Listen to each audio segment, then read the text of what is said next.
பயணிகளின் கனிவான கவனத்திற்கு இன்றைக்கி பிரைடல் மெஹந்தி அப்பாயின்மெண்ட்காக மார்த்தாண்டமில் இருக்கிற உண்ணாமலை கடைக்கு தான் போயிட்டுருக்கோம். இந்த பிரைடோட நேம் ஜோ அண்ட் இவங்க என்னோட பிரைடோட ரெஃபரன்ஸில் தான் என்னை புக் பண்ணியிருந்தாங்க. பிரைடோட வீட்டுக்கு ரீச் ஆகிட்டு ஜூஸ்லாம் குடிச்சிட்டு மெஹந்தி போட ஸ்டார்ட் பண்ணியாச்சு. ஒரு ஆர்டிஸ்ட்டுக்கு அழகான ஒரு கேன்வாஸ் போர்டு கிடச்சா அவங்களோட ஆர்ட்டை அவ்வளோ அழகாக வெளிப்படுத்துவாங்க. இவங்களோட ஹேண்ட்ஸ் பார்க்குறப்போ எனக்கும் அதே தாட் தான் வந்துச்சு.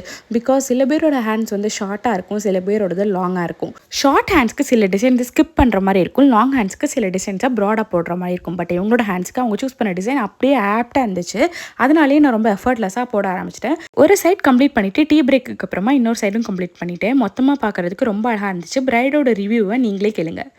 வெட்டிங்காக நான் ஹென்னா டிசைன்ஸ் பை தைக்கிறேன்னு சொல்லியிருந்தேன். ரொம்ப அழகாக நீட்டாக பண்ணி கொடுத்துருந்தாங்க.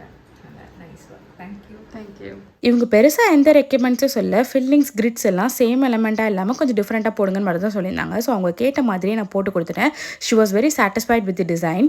ஒரு பிரைடுக்கும் நான் மெஹந்தி போட்டிருப்போம். அது ஷார்ட் ஹேண்ட்ஸாக இருந்தாலும் சரி, லாங் ஹேண்ட்ஸாக இருந்தாலும் சரி, என்னோட 100% அவுட்புட்டை நான் பர்ஃபெக்டாக கொடுக்கணும்னு நினைப்பேன். இவங்களோட அவுட்புட்டும் அப்படி தான் இருந்துச்சு. உங்களோட வெட்டிங்க்கு நான் இந்த மாதிரி மெஹந்தி போடணுன்னா கண்டிப்பாக காண்டாக்ட் பண்ணுங்கள். See you in next video. Bye.